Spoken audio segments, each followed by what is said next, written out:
Heyo, it's me, MTGJade, here again for another video. Sorry, I know I said I wouldn't post in a while because college, but technically college doesn't start till Monday. I'm a little bold, and a new Tibalt card was released that can be your commando, which is absolutely huge because Tibalt's one of my favorite planeswalkers. So I just had to build a deck around him, and I might as well share it while I have free time. So yeah. So this deck, as I said before, is built around the new Tibalt Cosmic Impostor, who's also known as a Valki, God of Lies. He's a double-sided commandos, legendary creature, planeswalker god thing. So let me read off what he does and then we can get into the deck. Okay, his god side, which you can choose either side when you cast it from the command zone. Valki, God of Lies, has when it enters the battlefield, each opponent reveals their hand. For each opponent, exile one creature card they revealed this way until Valki leaves the battlefield.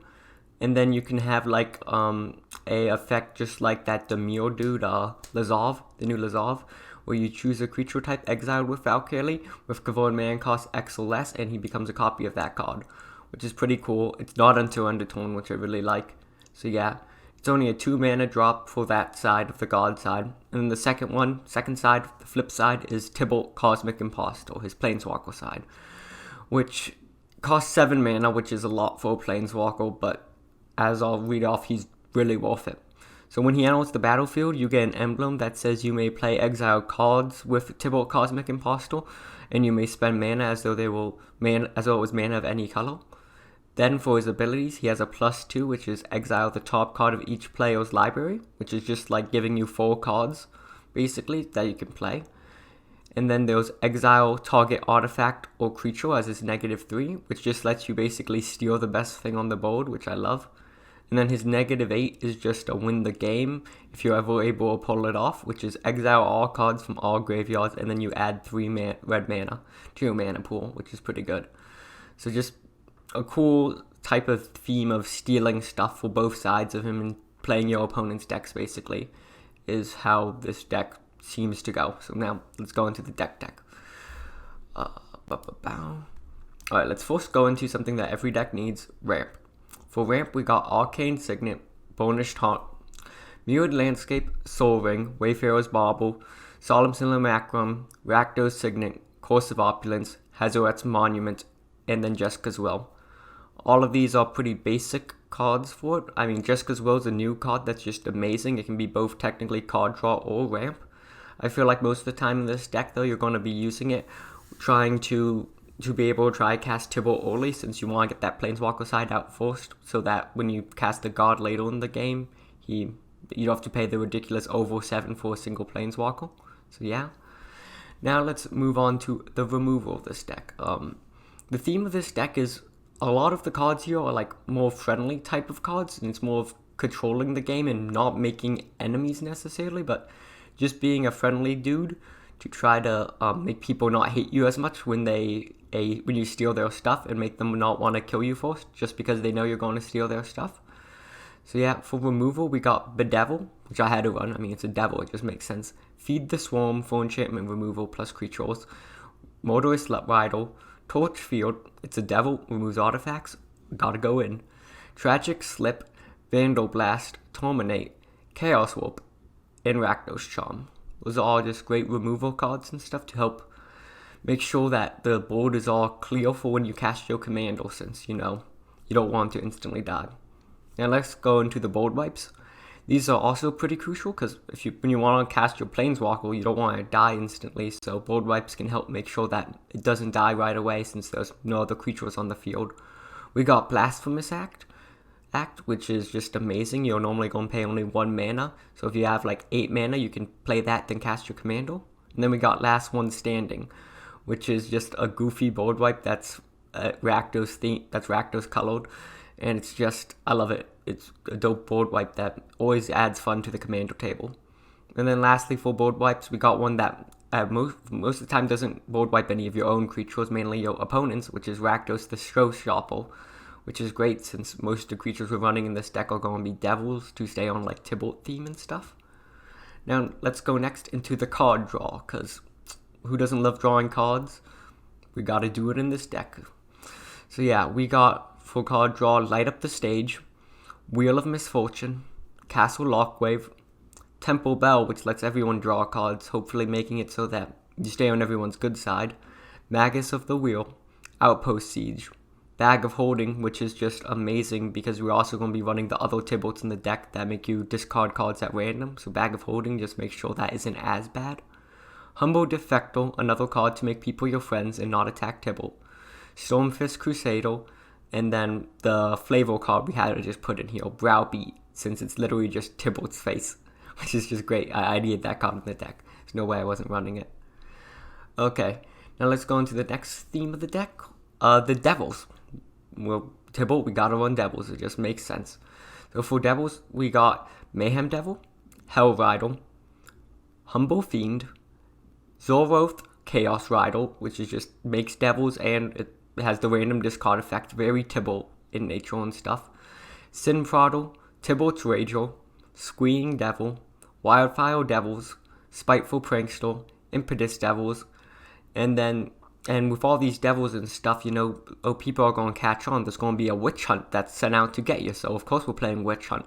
But who knows who the person that's actually casting these devils are. It couldn't be me. Luckily, we have a harsh mentor here to help make sure that we can find out who the heck is spawning all these devils. Because it's obviously not me, the Tibalt player.